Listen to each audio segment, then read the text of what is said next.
Existem economistas dos mais diferentes tipos e eles divergem em muitas coisas. Mas uma coisa todo economista concorda: o crescimento de um país depende desses 4 fatores: o consumo das famílias, o investimento das empresas, os gastos do governo e as rendas internacionais. Vamos olhar de perto cada um desses fatores do governo Bolsonaro e ver por que o Brasil não cresce e por que não vai crescer com esse governo.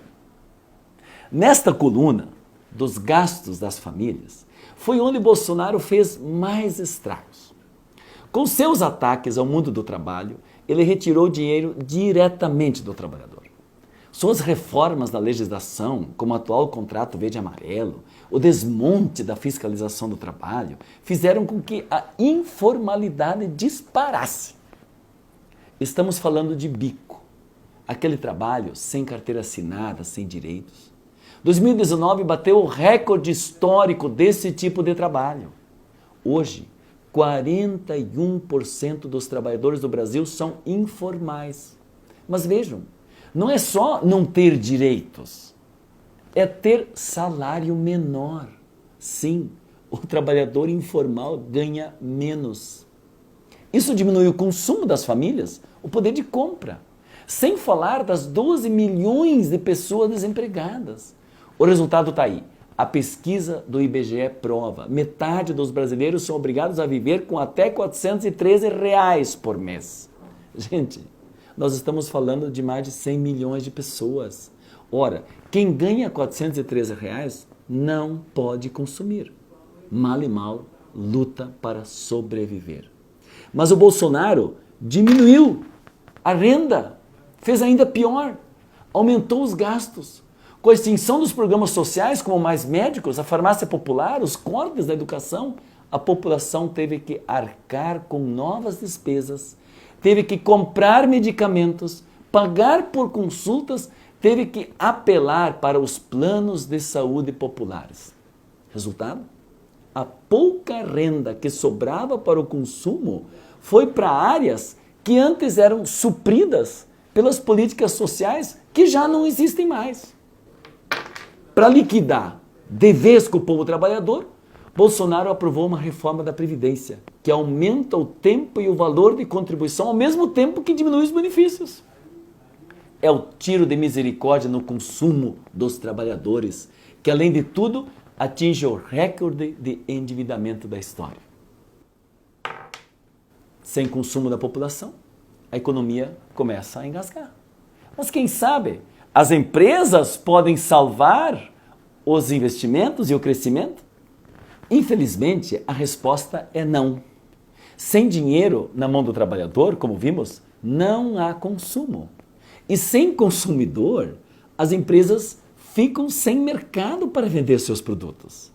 Com baixa venda, o comércio compra menos da indústria. É por isso que a capacidade ociosa da indústria brasileira chegou em 2019 a 40%, um recorde histórico. Mas o governo também cortou os financiamentos para novos investimentos como o BNDES. Sem mercado e sem financiamento, o empresariado não investe. Por isso temos hoje o pior índice de investimentos desde 1942. Uma verdadeira tragédia. Finalmente, Bolsonaro praticamente acabou com Minha Casa Minha Vida, que garantia a construção civil, paralisou quase todas as grandes obras de infraestrutura. Resultado: menos mão de obra num dos setores que mais emprega. Então, já estamos sem consumo das famílias, sem investimento das empresas. Vamos ver se os gastos do governo salvam a situação. Infelizmente, a resposta, de novo, é não. Aliás, muito pelo contrário. Com uma política econômica na contramão da experiência internacional, o dono da economia, o senhor Paulo Guedes, reage a cada diminuição do crescimento com mais cortes, num ciclo infernal que se retroalimenta. Neste ano vamos, como tudo no governo Bolsonaro, bater o recorde de menor investimento público da história. Tem mais. o governo Bolsonaro acabou com o conteúdo nacional das compras das empresas públicas que passaram a gerar empregos lá fora.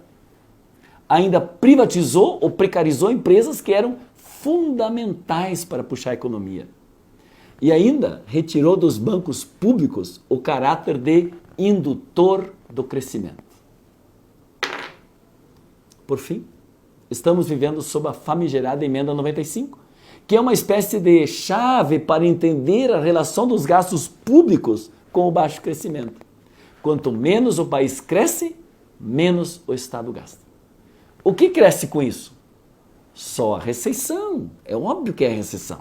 Ou seja, com essa política, com este governo, o Estado brasileiro não é um instrumento de crescimento, mas um obstáculo do desenvolvimento. Com tudo mais falhando no mercado interno, restaria agora a esperança de que as exportações e os investimentos internacionais salvassem a pátria.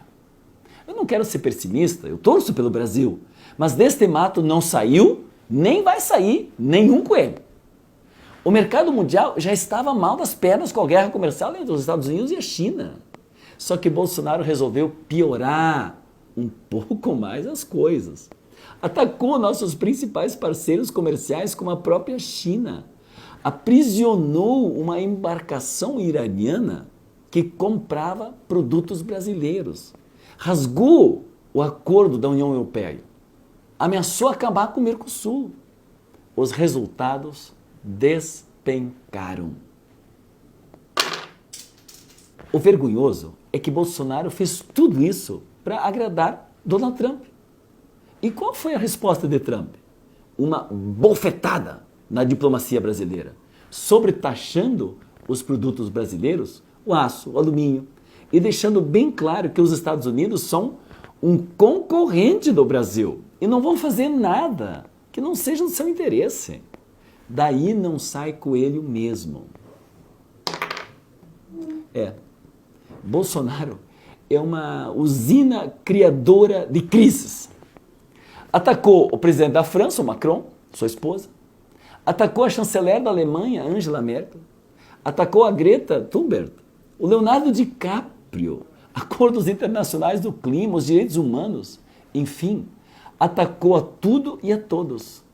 Isso passa uma noção de um país governado por um lunático, um sujeito absolutamente instável. E o capital, os tais investidores, odeiam instabilidade.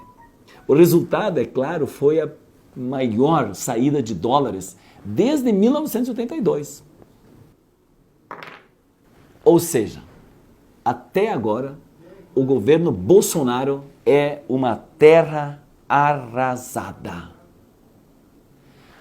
Mas para que não digam que nós do PT só criticamos, eu tenho sim propostas de como o Brasil pode voltar a crescer e gerar empregos.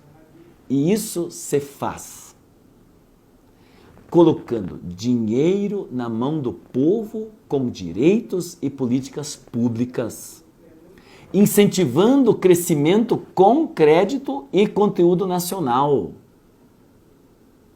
retomando o investimento na infraestrutura, habitação, nas políticas sociais, desenvolvendo uma política externa soberana e voltada a nossos interesses. O Brasil já conhece esse caminho.